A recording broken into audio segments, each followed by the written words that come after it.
Hey everyone, welcome back to my YouTube channel पाठशाला।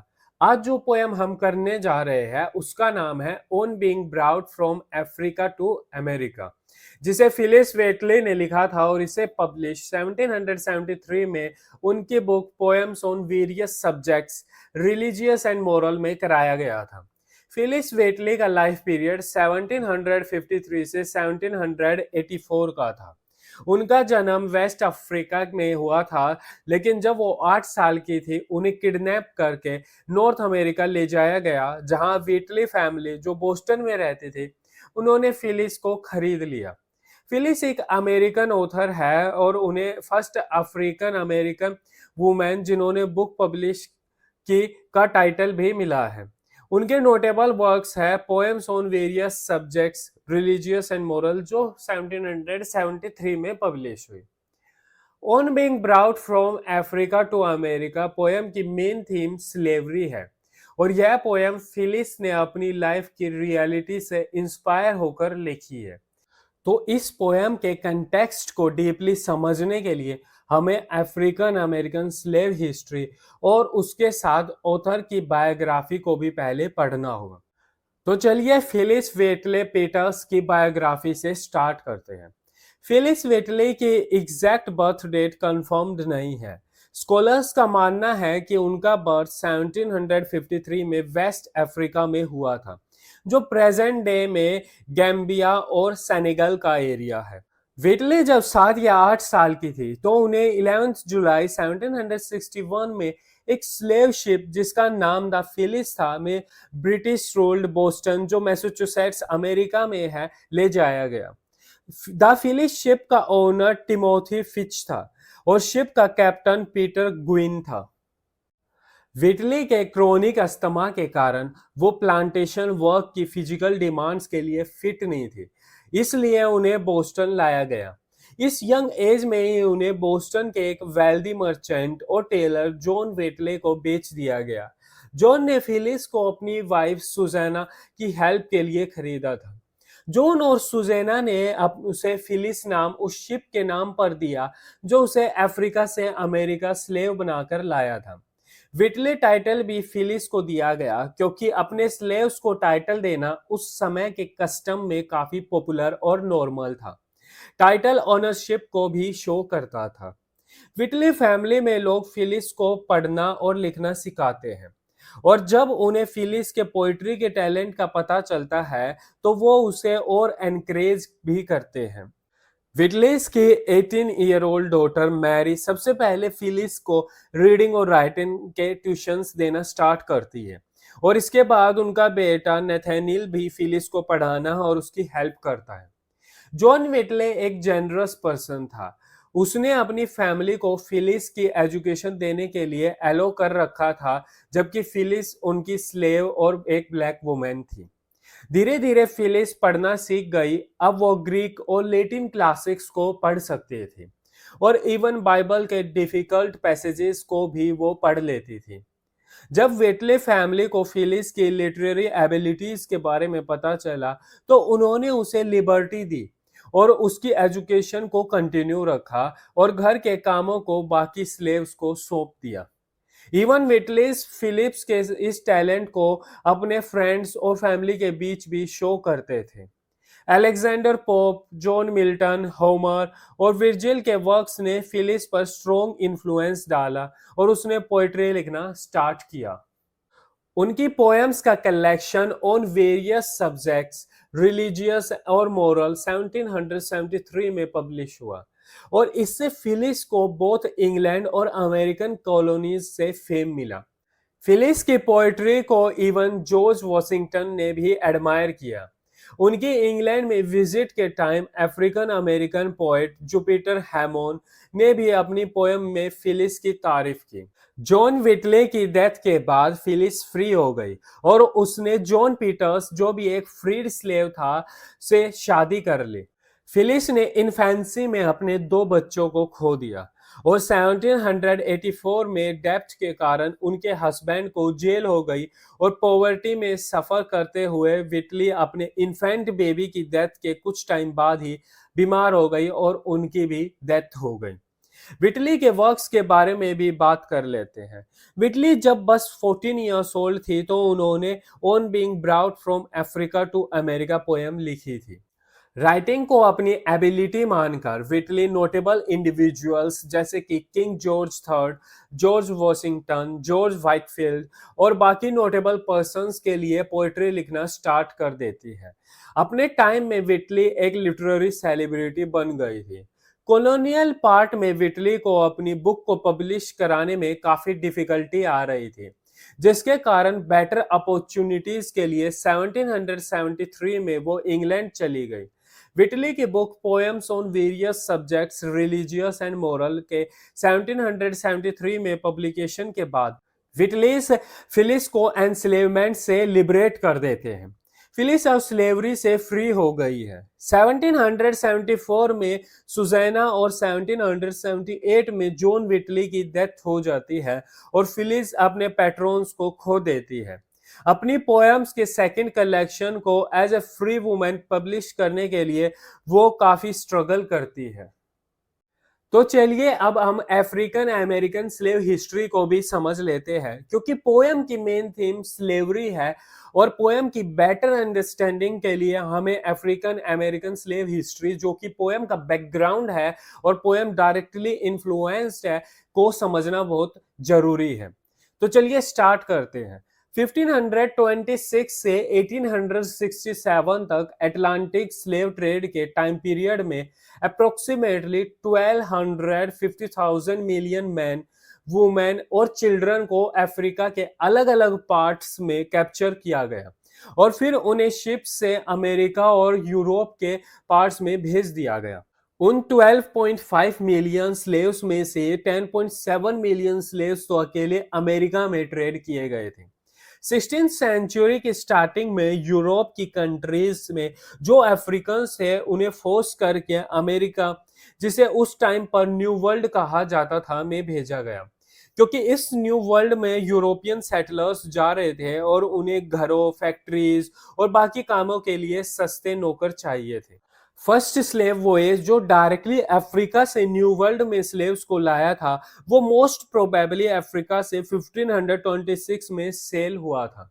1690 तक हर साल 30,000 से ज्यादा अफ्रीकन्स को स्लेव बनाने के लिए फोर्सफुली लाया जाता था, जो अगली एक सेंचुरी में 85,000 हर साल तक पहुंच गए थे।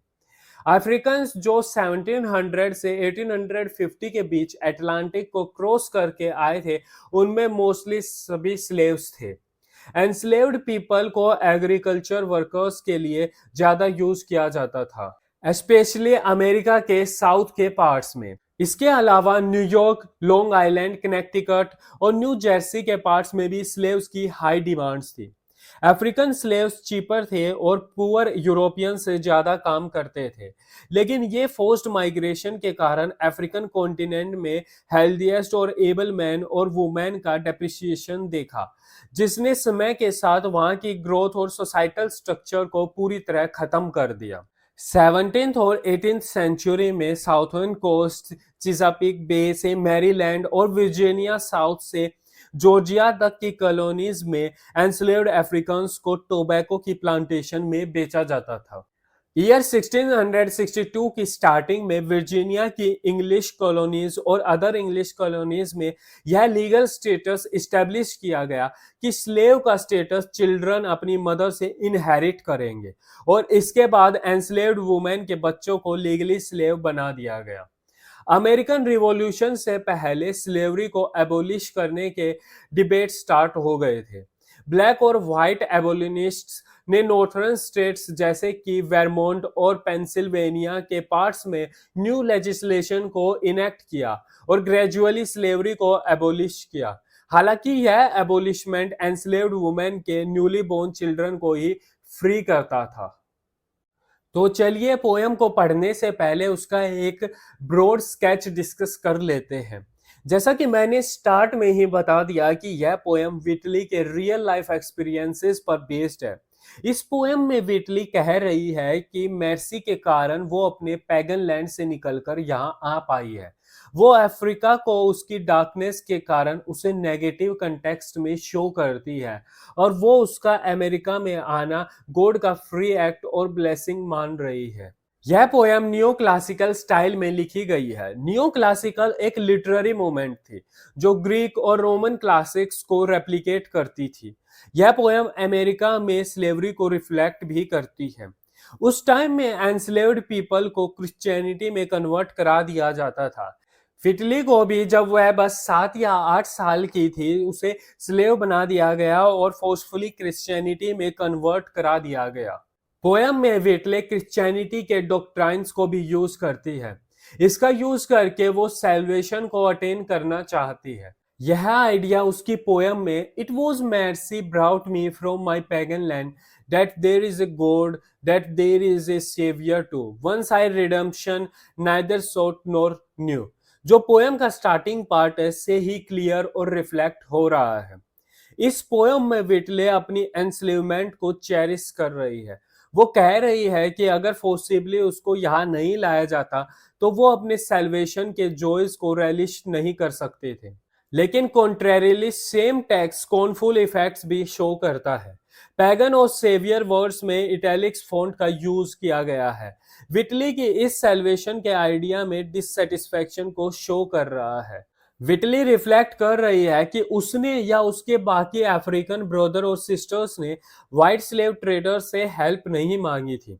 उन्होंने नहीं कहा था कि वो यहाँ आए और उस सैवेज पैगन लैंड से उन्हें निकालकर अपनी सो कॉल्ड सिविलाइज्ड यूरोपियन और न्यू वर्ल्ड सोसाइटीज में ले जाए, और ना ही उसने क्रिश्चियनिटी की डिमांड की थी। Even more ironically European slave traders और कॉलोनिस्ट के आने से पहले तक तो उन्हें पता भी नहीं था कि क्रिश्चियनिटी होती है। तो चलिए पोयम को और अच्छे से समझने के लिए हम उसके नैरेटिव को अच्छे से पढ़ते हैं। और जैसे कि मैंने ऑलरेडी बताया है कि यह पोएम विटली की लाइफ को और उसके स्लेवरी के एक्सपीरियंस को डायरेक्टली रिफ्लेक्ट करती है, तो हम लाइन बाय लाइन करके इसे अच्छे से समझेंगे। तो चलिए पोएम को स्टार्ट करते हैं। पोएम की फर्स्ट लाइन है it was mercy brought me from my pagan land। सबसे पहले पोएम की फर्स्ट लाइन के एंड में एक वर्ड आया है पैगन लैंड। हम पहले इसका मीनिंग समझ लेते हैं।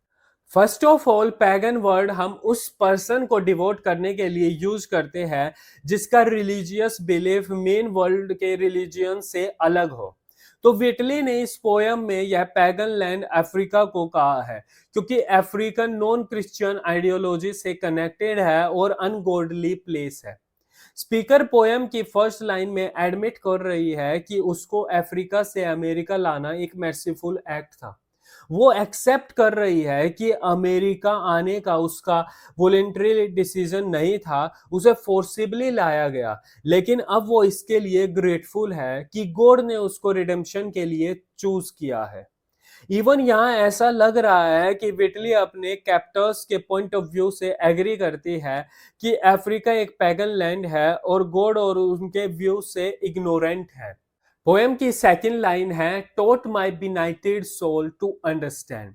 नेक्स्ट लाइन में विटली क्रिश्चियनिटी की ट्रांसफॉर्मेशनल पावर पर इम्फेसाइज कर रही है। स्पीकर इम्प्लाई कर रही है कि उसने अपने न्यू फाउंड फेथ से काफी चीजें सीखी है, और यहाँ टर्म बिनाइटेड इम्प्लाई कर रही है स्पिरिचुअल डार्कनेस और इग्नोरेंस को।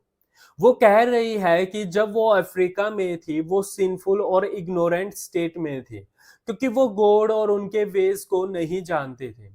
विटली की ये लाइंस कंट्रोवर्सी भी क्रिएट करती है। ये लाइंस डिफरेंट पर्सपेक्टिव में डिफरेंट इंटरप्रिटेशंस देती है, लेकिन यह लाइंस यह भी शो कर रही है कि विटली एक पैम्पर्ड सर्वेंट थी और उसने स्लेवरी की हार्श रियलिटी को फेस नहीं किया था। इसलिए वो मानती थी कि वो ब्लेस्ड है कि उसे कैप्टिवेट किया गया और अमेरिका में ट्रेड किया गया। इस लाइन में बिनाइटेड वर्ड में नाइट की इमेज प्राइमरली क्रिश्चियन सेंस में इग्नोरेंस और सिन को कन्वे करने के लिए यूज की गई है, लेकिन यह अफ्रीकन पीपल के स्किन कलर को भी शो करता है। इट इज मोस्ट लाइकली कि वेटली जिन लोगों ने गॉड की लाइट और मर्सी को नहीं देखा उनको रेफर कर रही है। इनडायरेक्टली अफ्रीकन पीपल को, क्योंकि स्पीकर के पॉइंट ऑफ व्यू में अफ्रीकन पीपल डार्कनेस में रह रहे हैं। पोएम की थर्ड लाइन है that there is a God, that there is a saviour too. इस लाइन में स्पीकर गॉड और सेवियर के एक्सिस्टेंस को एक्सेप्ट करती है, जो क्रिश्चियनिटी के की बिलीफ को हाईलाइट कर रहा है।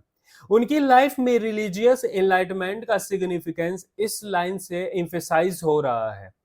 विटली अपने बिलीफ को पोर्ट्रे करने के साथ साथ मैनी वाइट क्रिश्चियंस के परसेप्शन को भी चैलेंज करती है।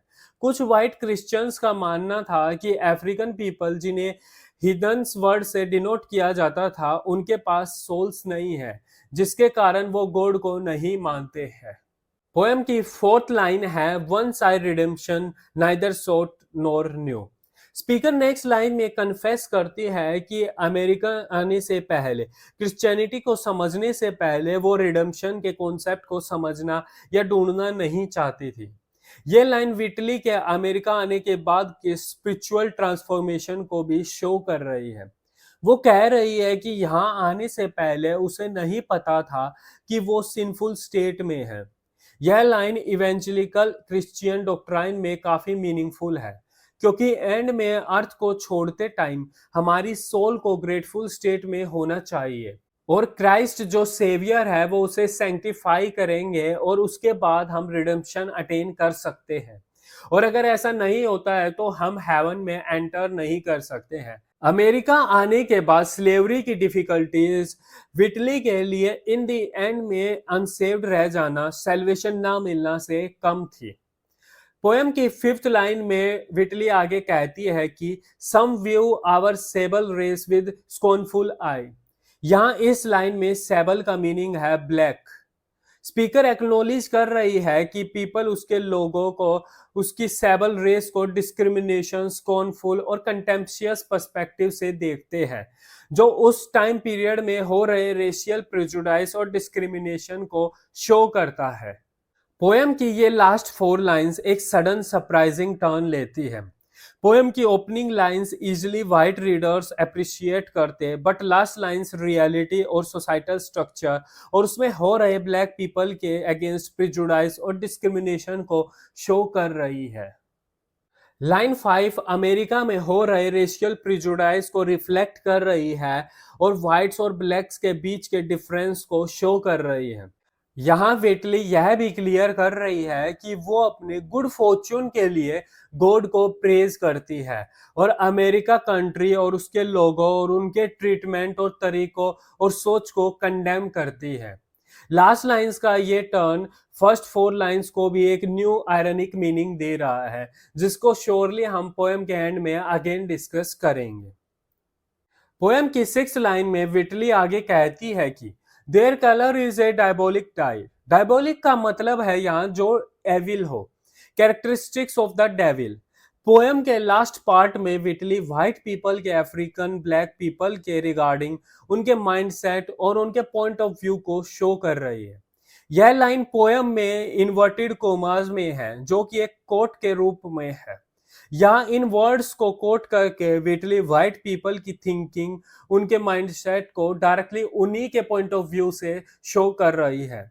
स्पीकर यहाँ व्हाइट पीपल के डिस्डेनफुल व्यूज को कोट कर रही है, जो उसे और उसकी रेस के कलर को डायबोलिकल और डेविलिश मानते हैं। यह लाइन रेशियल बायस और नेगेटिव स्टीरियोटाइप्स जो उस टाइम पर सोसाइटी में प्रेजेंट थे को इलस्ट्रेट कर रही है। पोएम की सेवंथ लाइन है remember Christians Negroes black as केन।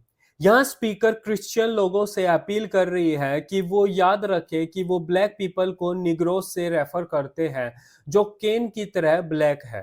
केन का रेफरेंस बाइबल से लिया गया है। केन एडम एंड ईव का फर्स्ट बोर्न सन था और उसका भाई एबल था। गॉड एबल को फेवर करते थे, तो जेलेसी में उसने एबल को मार दिया, जिसके कारण गॉड ने उसे पनिश किया और कर्स कर दिया।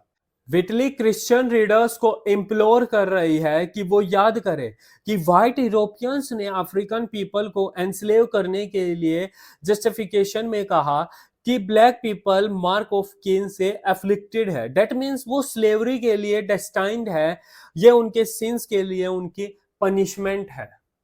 विटली मार्क ऑफ केन का रेफरेंस इन्वॉल्व करती है। जैसे वो मार्क केन को आउटकास्ट बनाता था, वैसे ही वो शो कर रही है कि ब्लैक पीपल आउटकास्ट है क्योंकि वो केन के डिसेंडेंट्स है। विटली क्रिश्चियन मिथ्स को अपनी पोयम में इन्वॉल्व करके क्रिश्चियनिटी की ड्यूअल थिंकिंग को शो कर रही है। पोयम की लास्ट और 8th लाइन में विटली कहती है कि may be refined and join the angelic train. Last line में स्पीकर अपनी होप को एक्सप्रेस करती है। उनको होप है कि उनके डार्क कलर के बाद भी ब्लैक पीपल को रिफाइन किया जा सकता है और वो भी एंजेलिक ट्रेन को ज्वाइन कर सकते हैं और उन्हें भी रिडेम्पशन मिल सकती है। यह सजेस्ट कर रहा है कि ब्लैक पीपल भी स्पिरिचुअली एलिवेट होना चाहते हैं और चाहते हैं कि हेवनली रेलम में उन्हें भी एक्सेप्ट किया जाए। विटली ने केन का रेफरेंस क्रिश्चियन डॉक्ट्राइन्स को पोर्ट्रे करने के लिए यूज किया था। क्रिश्चियनिटी में सबको फॉरगिवनेस दी जाती है और पोयम की लास्ट लाइन इसी डॉक्ट्राइन पर स्ट्रेस डाल रही है कि सेवियर की टेंडर mercy से कोई भी बाहर नहीं रहेगा। तो चलिए पोएम की आउटलाइन के साथ साथ पोएम के सेकंड पार्ट, जिसमें एक सडन चेंज ऑफ मीनिंग, एक सडन टर्न के कारण पोएम के फर्स्ट पार्ट का सेंस आयरनिकली चेंज हो रहा है, को भी एक बार देख लेते हैं। पोएम के फर्स्ट पार्ट यानी स्टार्टिंग की 4 लाइंस में विटली अपनी फोर्स्ड स्लेवरी, अफ्रीका से अमेरिका ले जाना, एक वाइट हाउस होल्ड में ट्रेड और क्रिश्चियनिटी में कन्वर्जन को काफी पॉजिटिव वे में पोर्ट्रे कर रही थी। लेकिन नेक्स्ट पार्ट में रेशियल प्रिजुडाइज, बिब्लिकल रेफरेंसेस और सोसाइटल स्ट्रक्चर का मेंशन फर्स्ट पार्ट को एक आयरनिक सेकेंडरी मीनिंग भी देता है।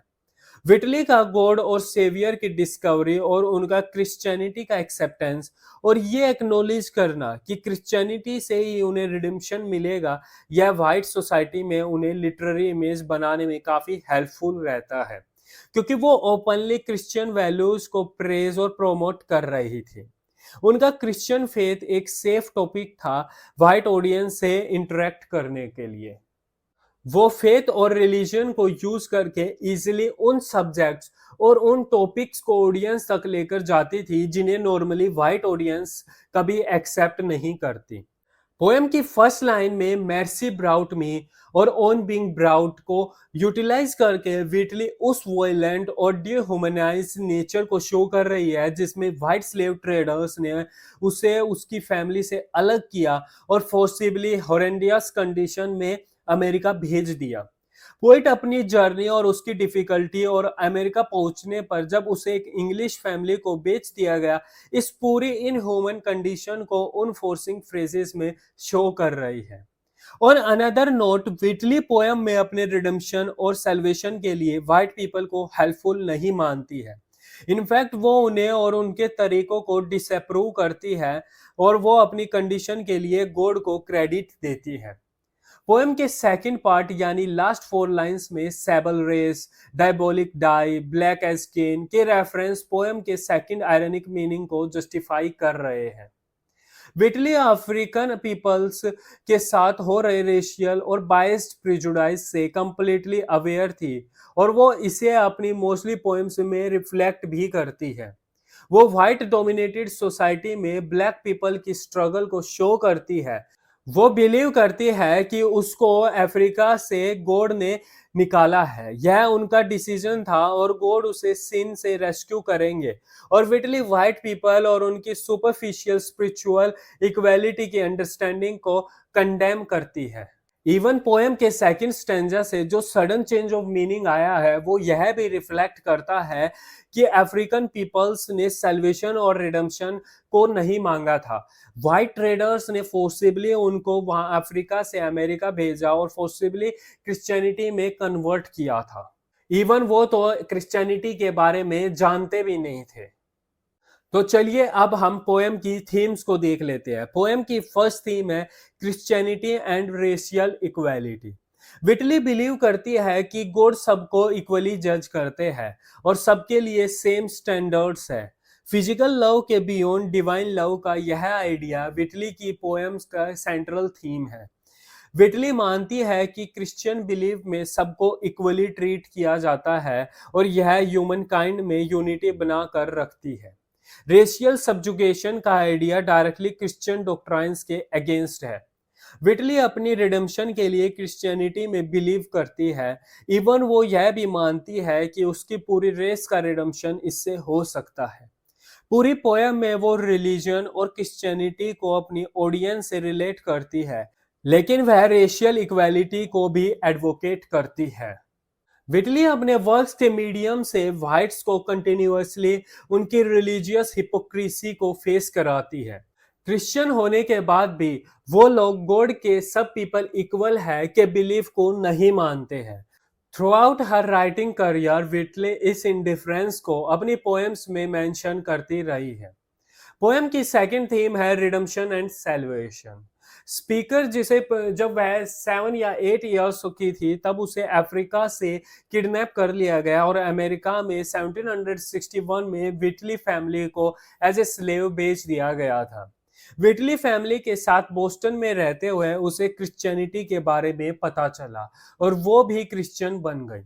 क्रिश्चियन बिलीव्स पर रेशियल इक्वालिटी के आर्ग्यूमेंट के साथ साथ पोएम विटली की लाइफ में क्रिश्चियनिटी के बाद जो चेंजेस आए उन्हें भी शो करती है। अमेरिका आने के बाद उसे क्रिश्चियनिटी के बारे में पता चलता है और उसके साथ वो रिडेम्पशन और सैल्वेशन के कॉन्सेप्ट को डिस्कवर करती है। स्पीकर इंसिस्ट करती है रिडेम्पशन सबके लिए पॉसिबल है अगर उन्हें गॉड के एक्सिस्टेंस को समझने और जीसस की टीचिंग्स को जानने का चांस दिया जाए। विटली एक्सप्लेन करती है कि अमेरिका आने के बाद जब वो क्रिश्चियनिटी से इंट्रोड्यूस हुई तो उसने उसे वोल हार्टेडली एक्सेप्ट किया। फोर्थ लाइन में वो कहती है कि वो कभी रिडेम्पशन को परस्यू नहीं कर पाती अगर वो अपने पैगन लैंड ही रहती और उसे इसके बारे में पता ही नहीं होता। विटली पोएम की फाइनल लाइन में इस एजर्शन को फर्दर सपोर्ट करती है। वो कहती है कि ब्लैक पीपल को भी रिफाइन किया जा सकता है और वो भी एंजेलिक ट्रेन में वाइट्स को ज्वाइन कर सकते हैं, जो क्रिश्चियनिटी के इक्वालिटी के डॉक्ट्राइन को भी शो करता है। और इसी के साथ हमारी पोएम कंप्लीट हो जाती है। So thank you guys, that's it for today. Don't forget to like, share and comment on the video and subscribe my channel.